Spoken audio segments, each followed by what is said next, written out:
Inter লাইফে যার পরিশ্রম বেশি, ভবিষ্যতে যে ইন্টার লাইফে সবচেয়ে বেশি আতেন হয় সে হয় সবচেয়ে বেশি তারপর স্মার্ট একজন মানুষ।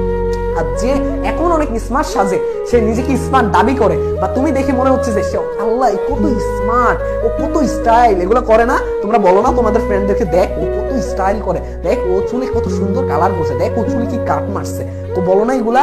এই যে যারা যারা এই কাজগুলো করে, বিশ্বাস করবা না ভাইয়া, ওরা একটা টাইমে এই কাজগুলোকে ওরা দেখা যাবে যে ওরা ওদের সুযোগটাই, ওদের যে এই যে স্মার্ট এগুলা একটা টাইমে ওরা এই সময়টাই পাবে না। খেলা দেখে স্মার্ট শুধুমাত্র জামা কাপড় দিয়ে হয় না, মনে রাখবা স্মার্টের সংজ্ঞা এক অন্যরকম সংজ্ঞা, ঠিক আছে?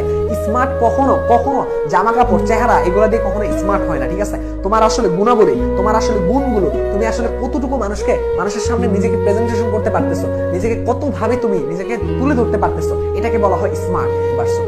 বুয়েটের শিক্ষার্থীরা বাংলাদেশের সবচেয়ে বেশি স্মার্ট শিক্ষার্থী, এবং এরা সবচেয়ে বেশি আনন্দ করতে পারে। যেই শিক্ষার্থীরা ইন্টারভিউ দুইটা বছর আনন্দ করবে না, যারা আনন্দকে মাটি দিয়ে পড়াশোনা করতেছে, বিশ্বাস করবে না ভাইয়া, ভার্সিটি লাইফ, পুরো ভার্সিটি কি বাকি পুরো জীবনটা অনেকাংশ সময় তারা আনন্দে কাটাতে পারে। তার কারণ কি জানো? তার কারণ হলো যে এই যে স্ট্রাগল, এই যে লড়াইটা করছিল 2টা বছর, সেটা সম্পূর্ণ ফিডব্যাক পায় তারা ভার্সিটি লাইফে। তাই তুমি যাদেরকে আতেন বলে ছোট করতেছো, তুমি যাদেরকে নিয়ে আজ হাসাহাসি করতেছো, তারা একদিন এমন একটা জায়গা যাবে, তোমার তাদের সামনে যেতে লজ্জা করবে। এটা মনে রাখবা ভাইয়া, সব সময় মনে রাখবা, তুমি তাদের সামনে যেতে লজ্জা করবে তোমার। তাই